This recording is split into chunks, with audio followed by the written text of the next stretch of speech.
उत्तर प्रदेश के छोटे से गांव धनपुर में अगस्त की सुबह किसी त्योहार से कम नहीं थी।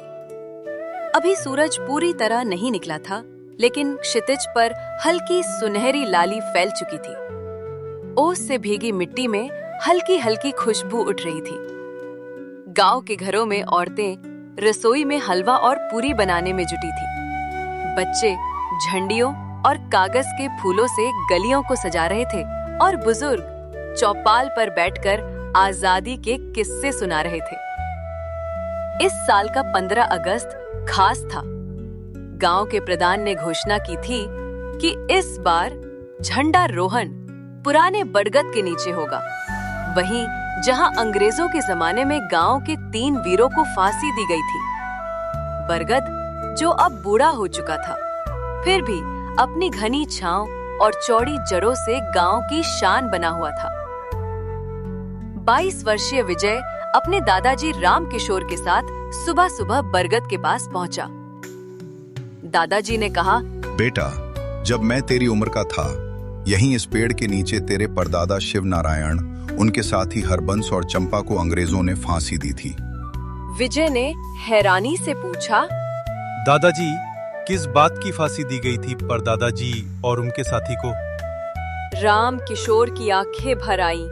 उनके पास एक गुप्त पत्र था जिसमें क्रांतिकारियों के ठिकानों का नक्शा और आजादी का संदेश था। अंग्रेजों ने कई बार खोजा, लेकिन वो पत्र कभी उन्हें नहीं मिला। उन्होंने धीमे स्वर में जोड़ा, लोग कहते हैं वो पत्र आज भी यहीं इस बरगद की जड़ों के नीचे कहीं दबा है। विजय के मन में जिज्ञासा की चिंगारी जल चुकी थी। गांव में झंडारोहण की तैयारियां जोरों पर थीं। महिला मंडल ने नाटक तैयार किया था। बच्चे कविताएं रट रहे थे और चौपाल पर देशभक्ति गीतों की धुनें गूंज रही थीं। इसी हलचल के बीच गांव में कुछ अजनबी आए।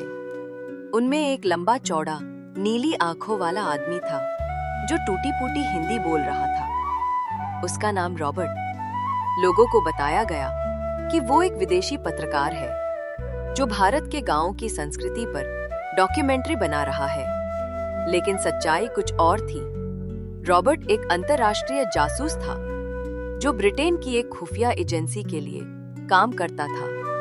उसका मिशन था पुराने बरगद के नीचे दबा वो गुप्त पत्र ढूंढना जिसके बारे में उसके संगठन को हाल ही में एक पुरानी ब्रिटिश आर्काइव से सुराग मिला था। रॉबर्ट ने पहले दिन ही गांव के कुछ लोगों से दोस्ती कर ली। एक शाम विजय ने देखा कि रॉबर्ट चुपके से बरगद के पास जाकर जमीन कुरेद रहा है। विजय ने पास जाने की कोशिश की तो रॉबर्ट ने मुस्कुराकर कहा, बस मिट्टी की बनावट देख रहा हूँ, बहुत अनोखी है।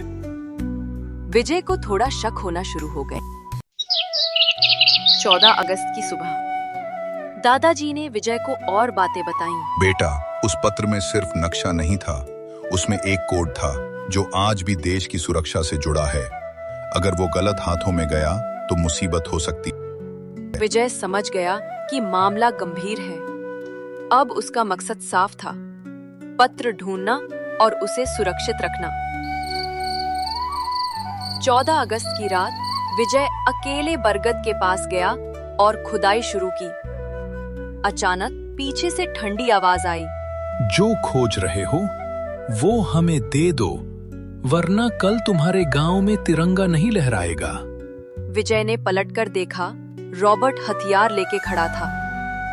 विजय ने कहा, ये मिट्टी सिर्फ हमारा नहीं, पूरे देश का गौरव है। रॉबर्ट हंसते हुए बोला, पेट नहीं भरता तुम लोगों का ये देश देश करते करते। जब देखो देश देश देश, पागल हो तुम लोग।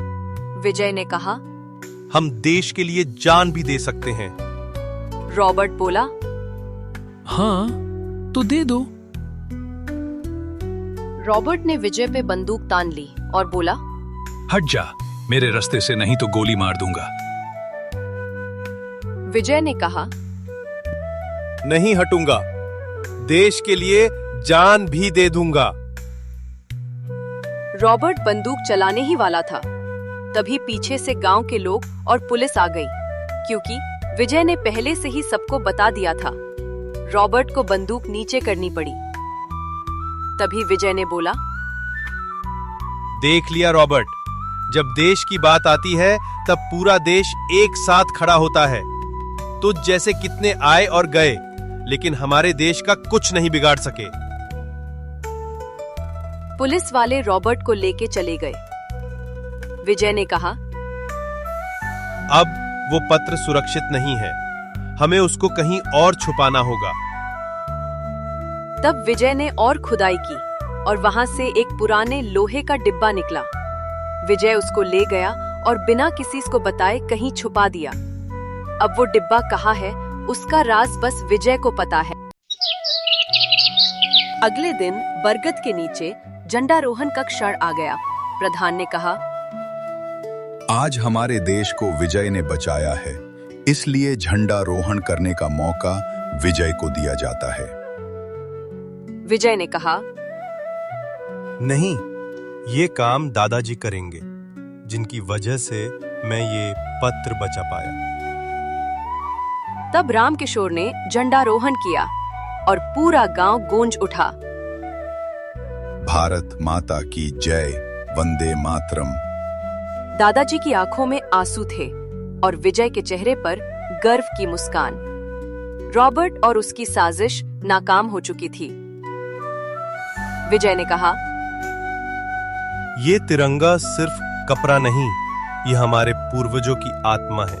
हमें इसकी रक्षा करनी है, सिर्फ सीमाओं पर नहीं बल्कि अपने दिलों में भी। लोगों ने वादा किया कि हर साल बरगद के नीचे झंडारोहण होगा और आने वाली पीढ़ियों को इस कहानी के बारे में बताया जाएगा। बरगद अब सिर्फ एक पेड़ नहीं, बल्कि गांव की आत्मा और तिरंगे का पहरेदार बन चुका था।